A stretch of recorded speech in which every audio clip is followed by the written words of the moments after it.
Hello everyone, welcome. Today I am joined by Michael from Ecuador to talk about the upcoming elections there. Um, to begin with, can you briefly say something about your political activities in Ecuador to give us an idea of what your perspective is? Bueno, yo soy Michael Montiel, soy de Hi, I Ecuador, am Michael actualmente Montiel. I am pertenezco a from Comuna Ecuador. IP, donde I hacemos currently belong to formación Comuna IP, sindical, where al we igual do que hacemos union training, activismo political político activism en in terms of cuanto a fundamental los derechos rights, as well fundamentales, as the al igual promotion of también citizen la participation in promoción various de la aspects of the social participación sphere in ciudadana Ecuador. en diversos aspectos del ámbito social que hay en Ecuador. Thank you for joining me. Today we're here to talk about the upcoming elections in Ecuador. So these elections were early elections. The last presidential elections were 2 years ago. So can you describe some of the background of why early elections were called?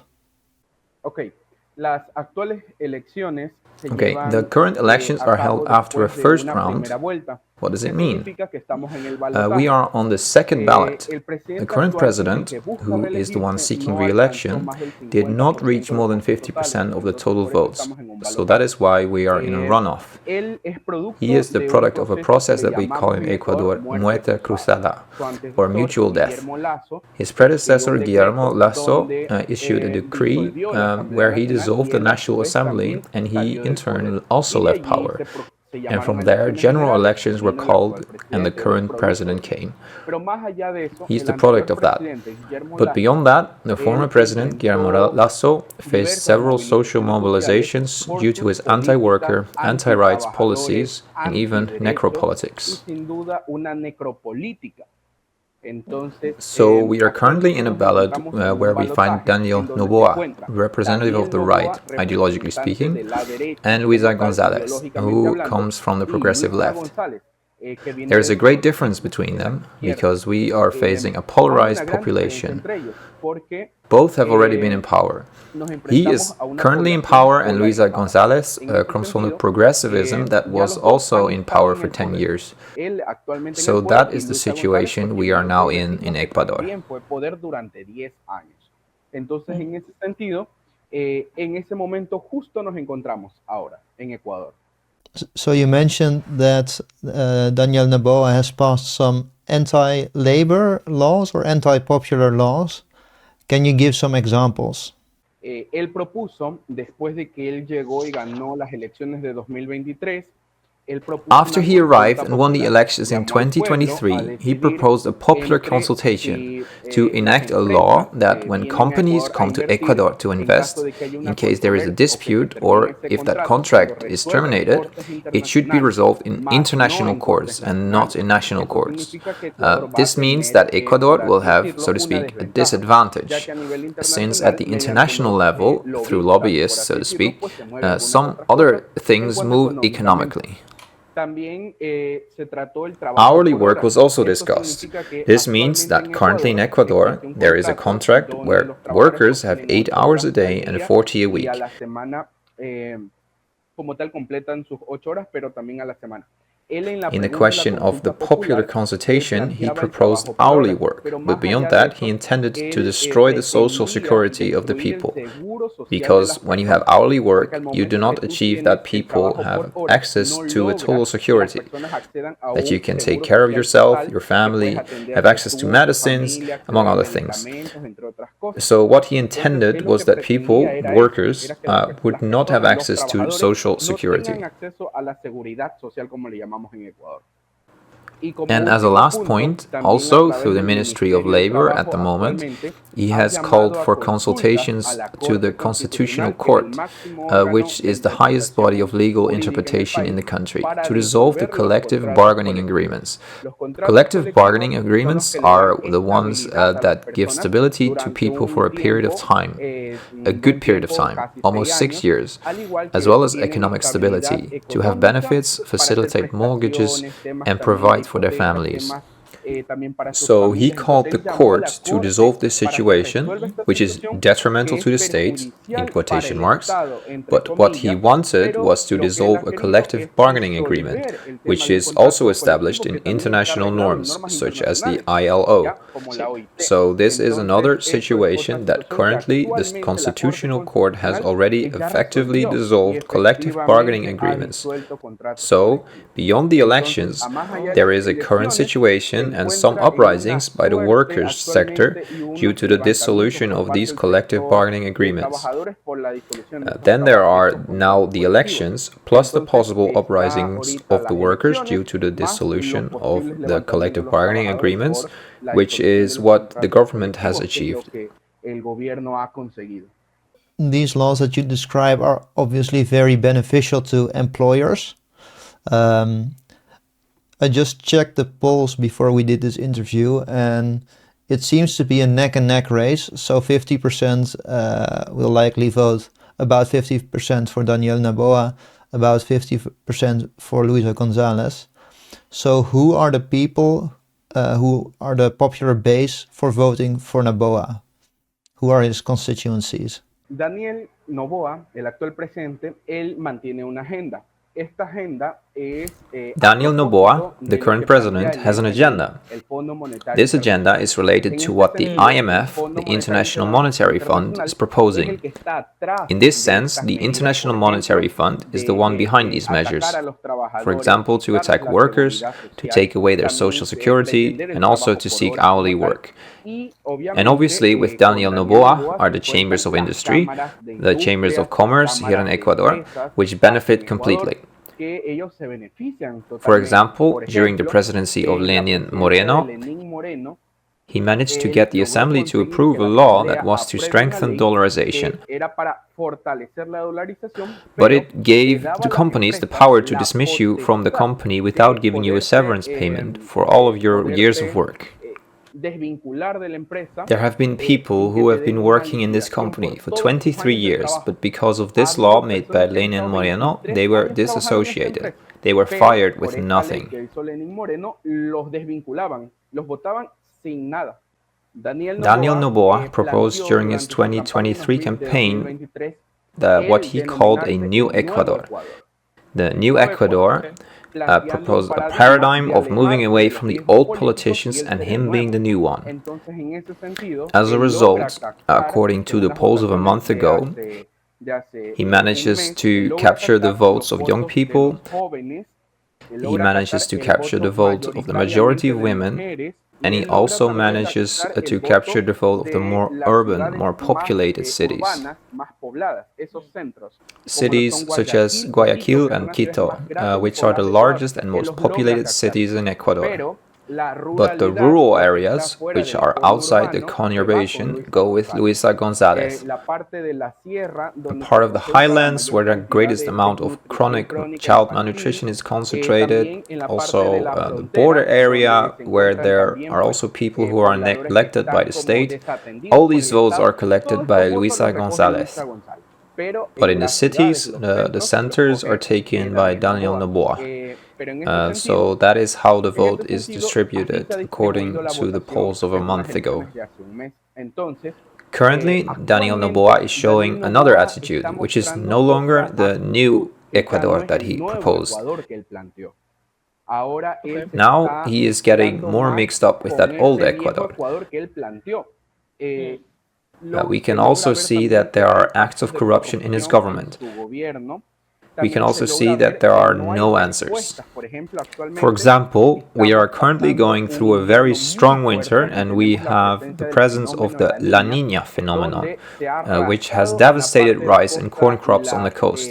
It has completely destroyed everything, and our government is not operational. It does not mobilize the state or the institutions. It does nothing. So there we already have a difference between the new Ecuador that he has brought about with what the previous governments were. So it seems that supporting this new Ecuador does not make much sense nowadays. I believe it's the case that Daniel Noboa has dual citizenship. So he's a citizen of Ecuador and a citizen of the United States. So two questions. Does this have any relation to his politics or his foreign policy perspective? And second, does the recent USAID shutdown by Donald Trump, could this have a negative impact for his campaign because USAID organizations are supporting the campaign of Daniel Noboa? Well, yes, indeed. Daniel Noboa was born in the United States and he studied there for about 15 years, if I'm not mistaken. And well, he lives here because his parents are from Ecuador. He is the heir to the largest fortune that exists here in Ecuador, which belongs to the Noboa family, the Noboa Group, around $7 billion, according to Forbes magazine last year. He is the heir to that fortune of the Noboa Group. On the day of Donald Trump's inauguration, Daniel Noboa was in the second, well, actually the first row at Donald Trump's inauguration. This favor, which he probably got because of his friendship with Kennedy's brother, the one who currently assumed the office of the Secretary of Health in the United States. Well, he has a friendly relationship with this Mr. Kennedy, and well, 2 days later, the mass deportations began. So here in Ecuador, it was thought that since Daniel Noboa was in office on the day of Donald Trump's inauguration, there would be no deportations for Ecuadorians, who are the third largest population in the United States. And well, in fact, that was not the case. Currently, we are already at 2,000 Ecuadorians who were deported from the United States. So Daniel Noboa's presence there did not prevent that from happening. It seems like it was just a political marketing move, nothing more.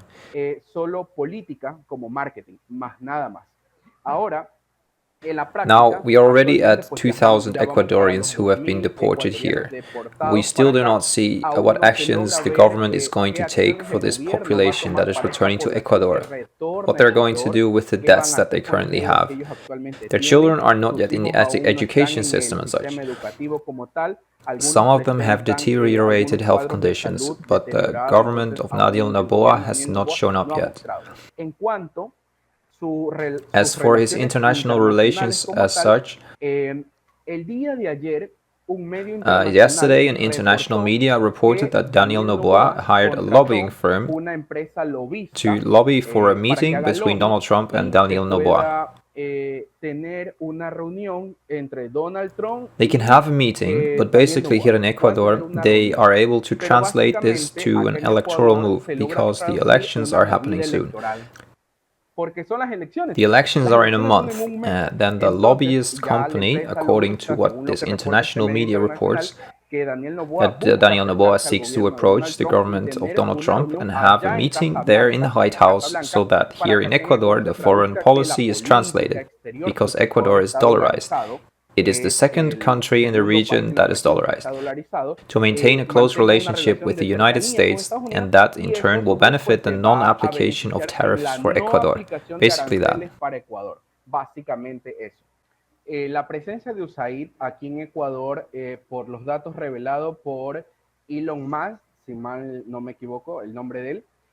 According to the data revealed by Elon Musk, the funds of USAID that have been invested here in Ecuador have been used to fund certain journalists in the country and groups of journalists and media to attack the measures implemented by the leftist ideological political current. They attack historical leaders such as Rafael Correa, Leonidas Iza, and the indigenous movement, and they frame all of these political positions as communism. So USAID, as an agency of the United States, because it is an agency, has invested all its resources here from 2019 until the end of last year in journalists, according to what Elon Musk says. These journalists have initiated and contributed in newspapers, media, portals, etc. to the discussion that communism and socialism are bad, that we are going to become Venezuela, that the dollar is going to disappear, and several other issues, as well as attacking political leaders. These are three things which USAID has focused on with journalists here in Ecuador. That communism and socialism are bad and will destroy us, and that the dollar will be taken away from us, and the attack on political leaders. That is what USAID has done here in Ecuador.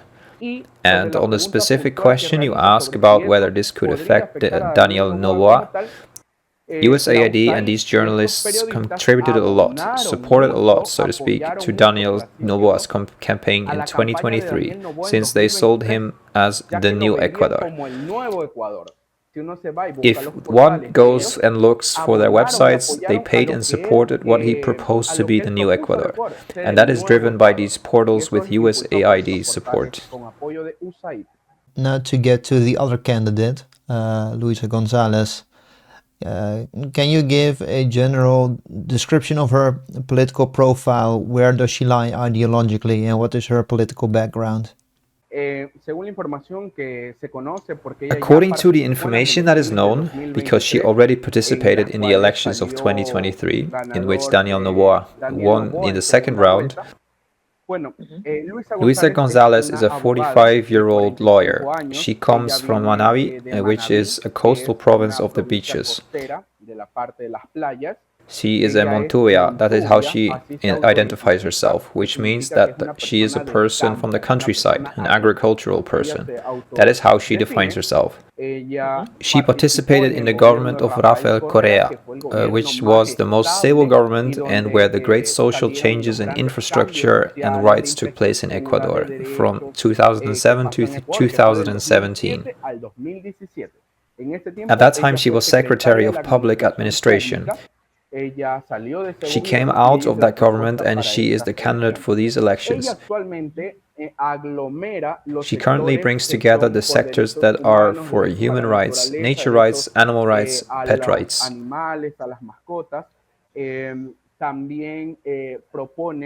She also proposes a social market economy. She calls herself, ideologically speaking, a little bit socialist. Another fact about her is that she maintains and proposes a plan, which is the Citizens' Revolution Plan, called Revive the Homeland. This is a plan that has already been elaborated and, with certain nuances, is similar to those carried out during Rafael Correa's term. That is the proposal she has for the country. For example, Brazil maintains a socialist position, and we see that Lula has some other conceptions on the subject of socialism. For example, what is different from Petro, who is also a socialist from Colombia, president of Colombia, he is a little more pro-nature rights and keeps the mineral resources underground. But on the other hand, Lula, he is also of the same tendency, but he does take advantage of mineral resources, for example, to be the first economic power in the region. So they are different. In Venezuela, we also have mineral resources, but they are different. But as for Luisa, she proposes a social market economy and she also defines herself as a socialist woman. But they have different concepts and positions. So you mentioned former President Rafael Correa, and my impression is that he is sort of the godfather of the left in Ecuador. So still today he is like the main figure among the political left, and even though Luisa Gonzalez is the candidate. So how is this a fair description? And how could one describe Rafael Correa? Is it fair to call him an socialist, an anti-imperialist and a socialist? At present, Rafael Correa is the most important politician of the present century that currently exists in Ecuador. Since our century and since the return to democracy, he is the most influential politician there is today. He has an approval rating of his administration and as president as such, which reaches 58%. Just imagine. He was president until 2017 and here we are in 2025. It is 8 years later and his approval rating by the population reaches 58% in the last evaluation, which took place in January. In other words, he is a politician who resonates with the citizens.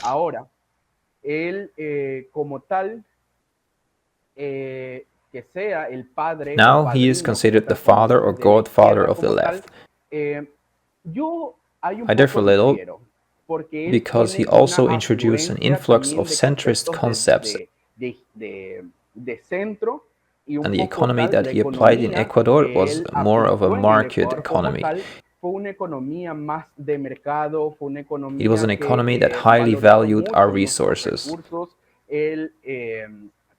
He proposed better conditions for treaties on international trade issues, as well as fighting hard for our resources.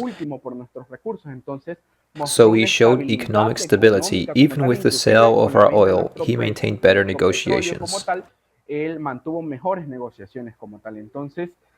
So although he maintains this image of acceptance in the left, he is not like a father of the left.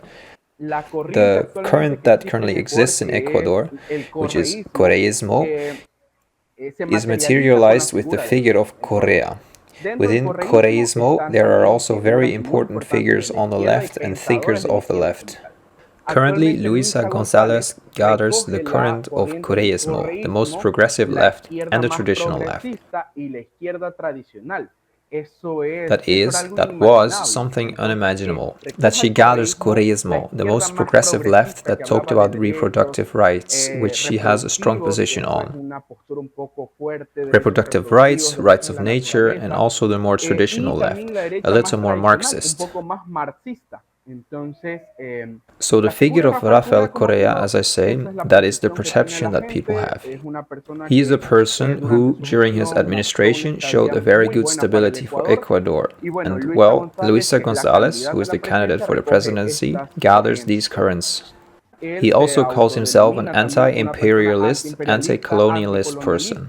When USAID was in the country, when he was in power, he set down this agency of the United States, he set down the International Monetary Fund and the other multilateral organizations.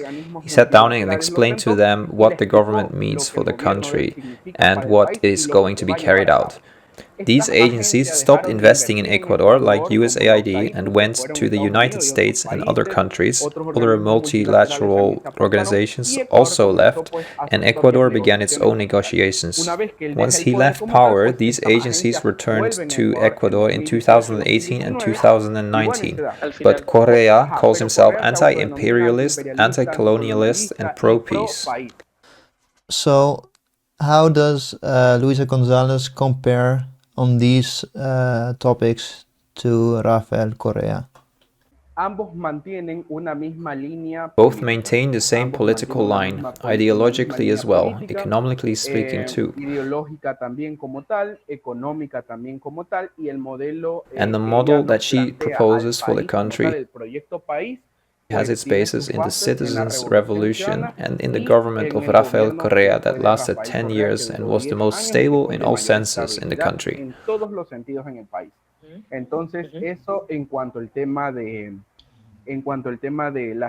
So, regarding the differences and similarities that they may have,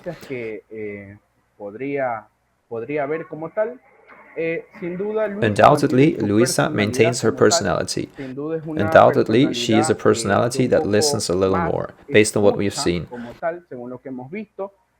She raises bridges with various political organizations. We cannot have a comparison with Rafael Correa because during his government it was a government of the masses. There were the masses and there was no political organization that was against it, that had the weight or the differences to be able to counteract it. It was a government with a lot of masses, so there was no political organization or someone within the same ideological line of the left or the right that could say no. You know what? I can't say if Luisa Gonzalez is going to act differently or not, but what I can tell you is that the difference is that she has been seen to be a little more open, a little more of a bridge with other organizations within the spectrum of the ideology of the left, and even some days a little more with businessmen on the right of the center who are even supporting Daniel Noboa, but who are now sitting down with Luisa Gonzalez to talk. So this is something that has shaken the country a little bit, because these businessmen are with Noboa. But now they have sat down with Luisa to talk about what she proposes for the country. In Korea's government, Korea sat down with the business chambers, the industrial chambers, and proposed to them what we were going to do as such. It was a government of great popular power, of many people. So if the chambers said, no, you know what, I do not want this for my industry, I do not want this thing, they had no other option, because the government had great masses behind it. When it comes to foreign policy, how do both, or how did Rafael Correa and how will Luisa Gonzalez relate to other of the most militant anti-imperialist governments in the region, so Nicaragua, Venezuela, Cuba? The government of the Citizens' Revolution in 2007 and 2017, led by Rafael Correa, maintained a healthy foreign policy. It strengthened relationships with the people who were responsible for the embassies of the chancellery and maintained good relations even with the United States. I am talking about relations of respect and autonomy, of self-determination of each people and of non-interference. For example, making clear to them the position of USAID, what position they could have in the country, that they could not have an interventionist position. It was with other US agencies, just as it was with USAID, and as for other countries such as Venezuela, Colombia at the time, he started in 2007, Hugo Chavez of Venezuela, he was still alive. Also Argentina, there was Cristina de Kirchner, she was leading Argentina. In Brazil, there was Luis Ignacio Lula da Silva. In Chile, there was Michelle Bachelet. The relationship with these countries was stable, and Ecuador as well, with the countries of Europe, maintained a good foreign relationship, as well as reinforced, as I said, the people who were responsible for these matters. Luisa Gonzalez presents a model that is similar to that of Citizens' Revolution, even with the cadres that led great deep changes in the country. So that is what she proposes. She proposes to resume these healthy relationships again. Because currently, as you know, the public that listens to us will know, Ecuador broke relations with Mexico because Ecuador, by means of public force,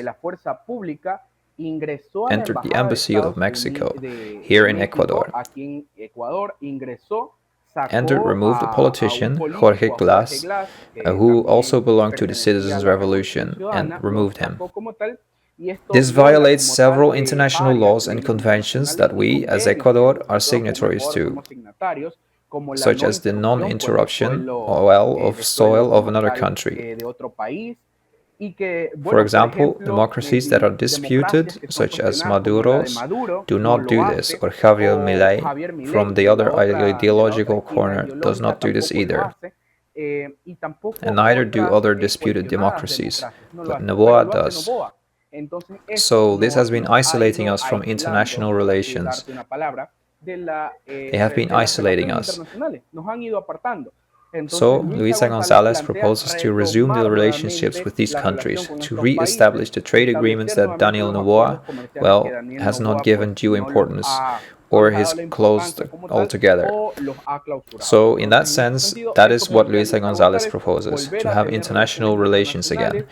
She also shows us what Rafael Correa did during his term, and that it is what she takes up again. She takes up again that Ecuador should re-establish its relations. And so specifically for the more anti-imperialist governments I mentioned, over the last, few years, especially attempts against Venezuela and Nicaragua have been made to undermine these governments.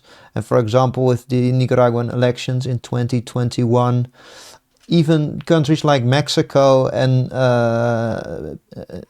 people like Lula condemned the Sandinista movement and basically took sides against the government of Nicaragua.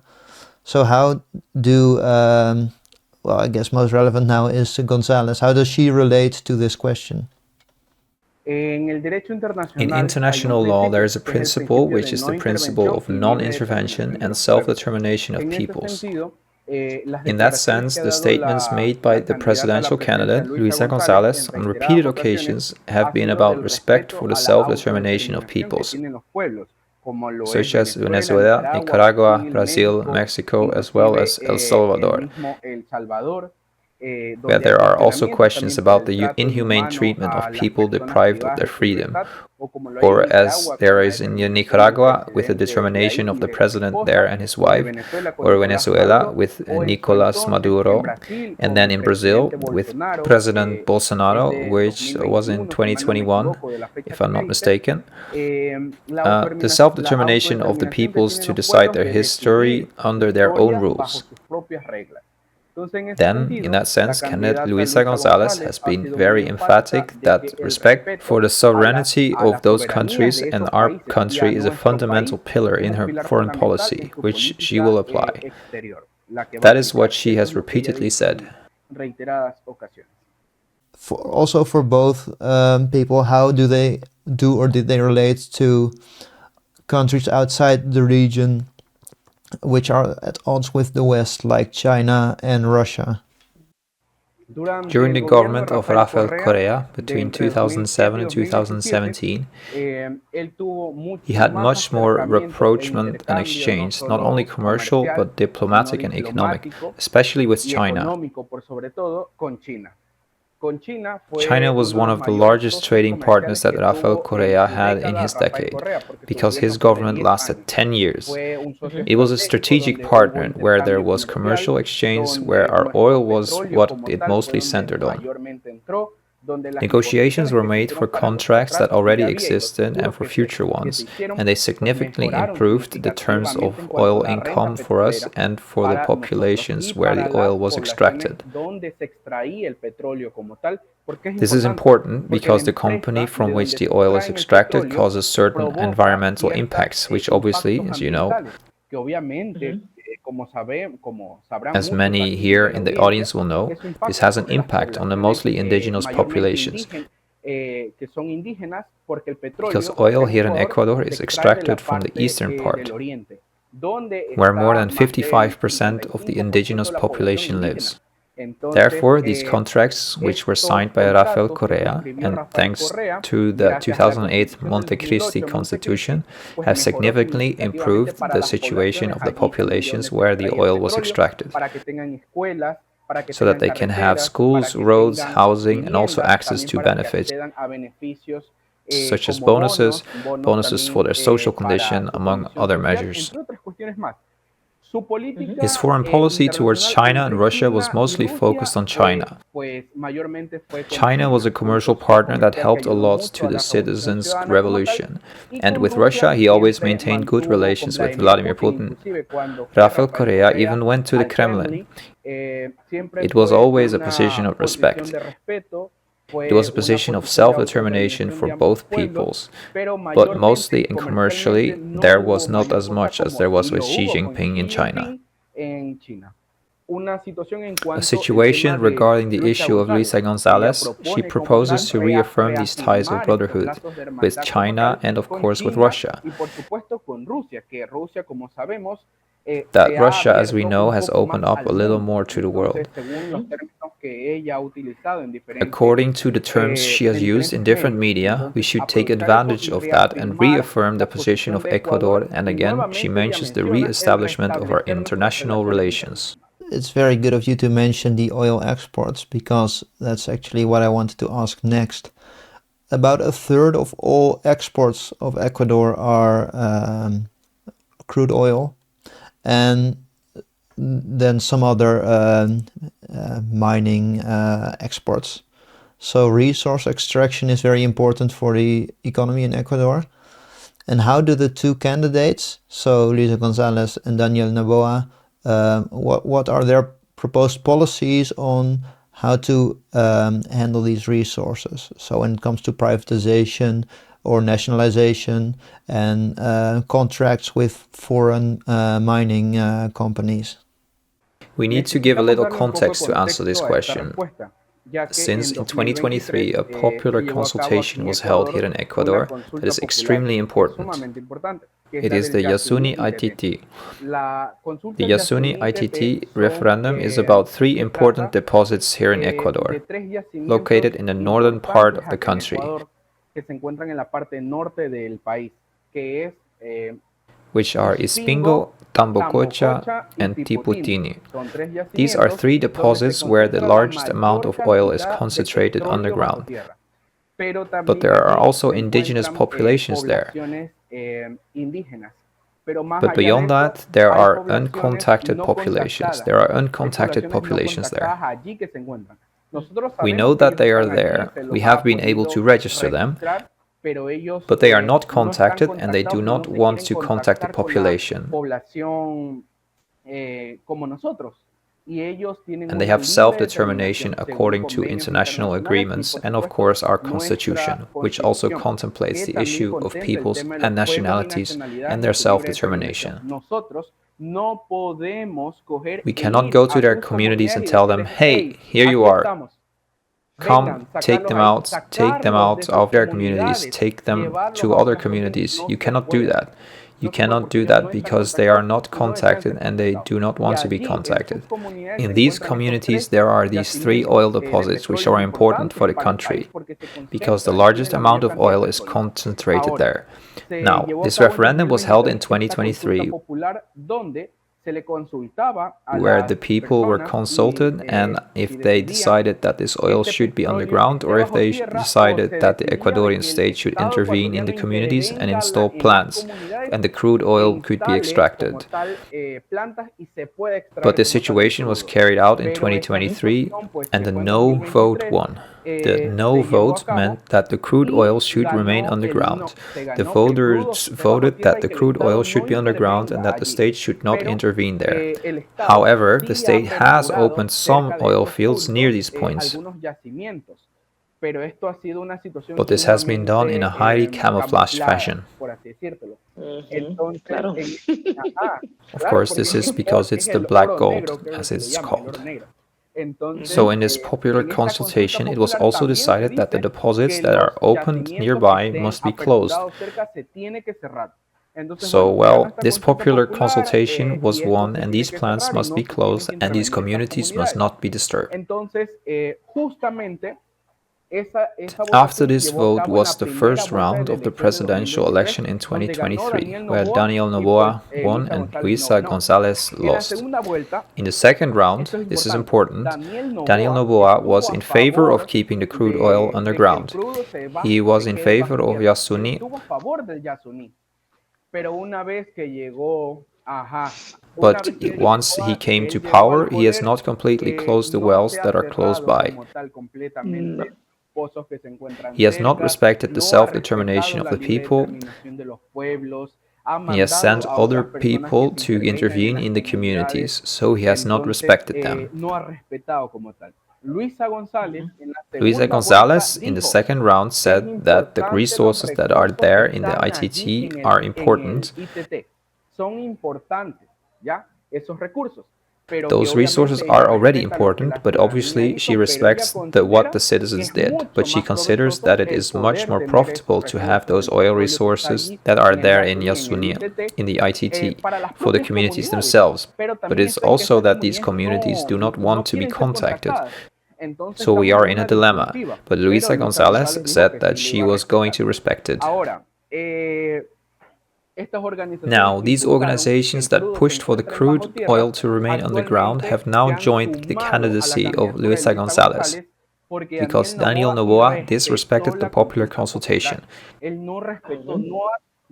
He has not closed the oil fields that are there, and by the way, the oil continues to be extracted. He has not respected the popular consultation, and now these organizations that supported that have joined the campaign of Luisa Gonzalez, because Daniel Noboa disrespected the decision of the people, and well, Luisa, she respects that this oil is underground. She proposes, according to what she has said in the media, to increase the output of the other deposits that are in other provinces that are in the southern part, to increase extraction and to negotiate with the international companies for better conditions for the income obtained from the oil. For example, if we sell a barrel at $80, $60 should not be taken by foreign companies and that only $20 should stay with us. No. She proposes that we should be on equal conditions, 50-50. Then she also proposes a tax deduction because obviously they have to pay taxes as such. She proposes better conditions for the companies that already have the current contracts.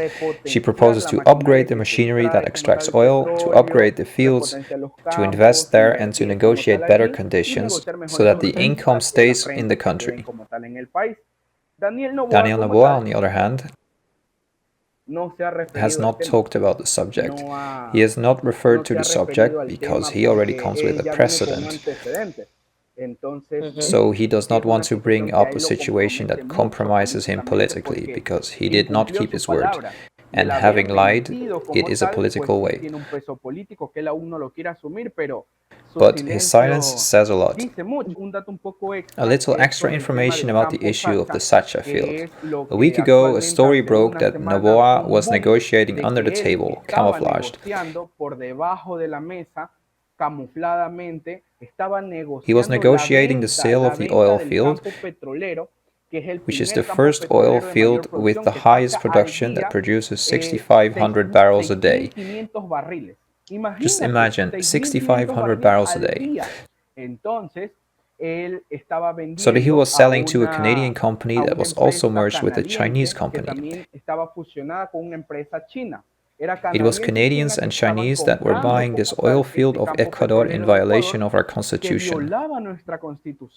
It also economically harmed us because they were only giving us 12.5%, and those companies were taking 80-something%.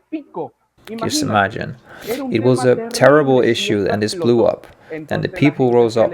It was a terrible issue. People went on strike, complaints were filed for embezzlement, for corruption, and he had already been doing it since June of last year. The Sacha field. It's a situation that he could no longer hide, and he already sent his ministers. He has not yet referred to it, but his ministers have already left, and it has already blown up. So what did these two companies do?